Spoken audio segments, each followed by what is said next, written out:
মাছ ভাজার জন্য তেল গরম করছি।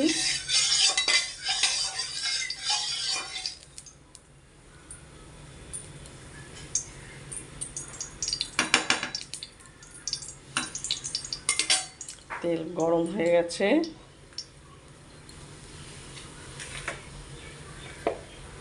এবার একটা একটা করে মাছ ভাজছি আমি।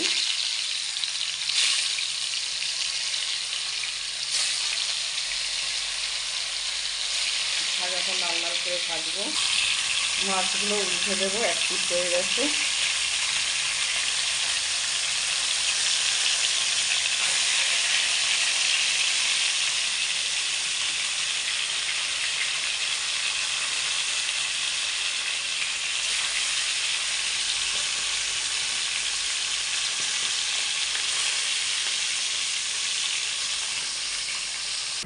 মাছ ভাজা কমপ্লিট। এবার আমি আগে গাঁঠি কচুগুলো ভেজে নেব ভালো করে, নুন হলুদ দিয়ে ভালো করে ভেজে নেব।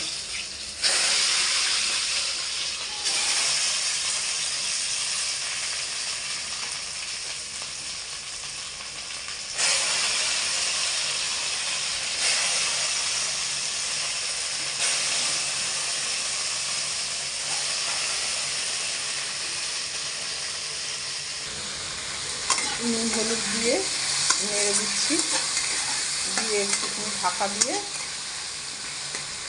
ভাজতে থাকি। কচুগুলো ভাজা হয়ে গেছে। এর ওপর এবার আমি আলুগুলো দিয়ে ভাজবো।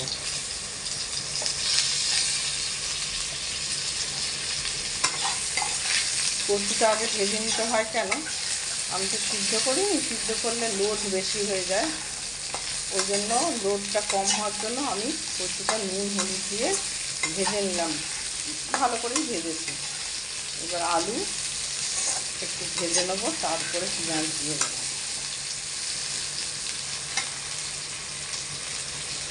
কারণ পেঁয়াজটাও ভাজা ভাজা করতে হবে। পেঁয়াজ কাঁচা লঙ্কা তুলে দিলাম।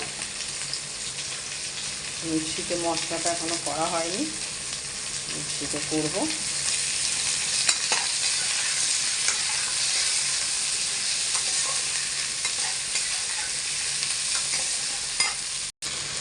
আলু, কচু, পেঁয়াজ, কাঁচা লঙ্কা সব ভাজা ভাজা হয়ে গেছে।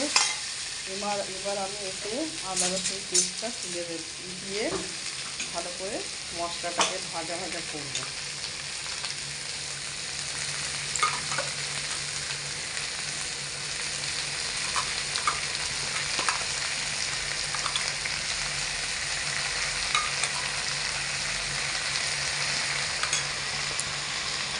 তার উপরে দেবো গুঁড়ো লঙ্কা,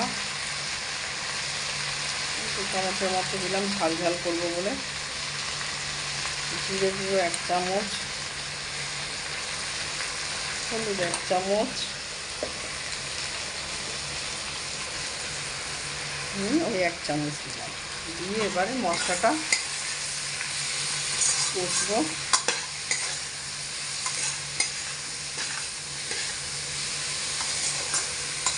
এইভাবে বন্ধুরা করে খেয়ে দেখবেন, খুব টেস্ট হবে। তরকারিটা খুব ভালো লাগবে, সেই স্বাদ।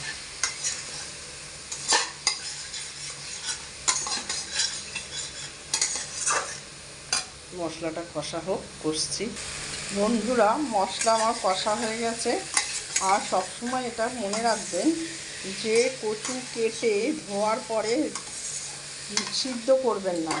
এটা ভালো করে তেল গরম করে কচু নুন আলু দিয়ে ভাজা ভাজা করে নেবেন, দেখবেন সেটা তাড়াতাড়ি সিদ্ধও হবে আর সেই তরকারিটা খেতেও টেস্ট হবে। আমি এবার জল ঢালবো পরিমাণ মতো। মশলা কষা হয়ে গেছে, যেহেতু বেশি ঝোল রাখবো না ওই জন্য কম জল দিলাম। 1 ফুট দেওয়া হয়ে গেলে তারপরে আমি মাছটা দেব। এখন কড়াটা ঢাকা দিয়ে চাপা দিয়ে মাছটা ফুটতে দিই। হ্যাঁ, তরকারিটা 1 ফুট হয়ে গেছে, বেশ ভালোভাবেই ফুটছে। এবার আমি মাছগুলোকে তুলে দেব।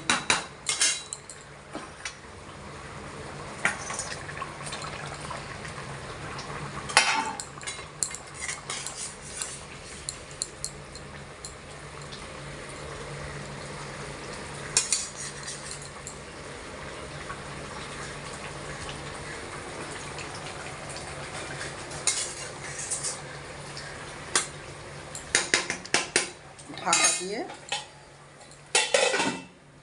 গ্যাসের আঁচটা কমিয়ে দেব, সিম করে দিলাম, দিয়ে এবার তরকারিটা ফুটতে দেব।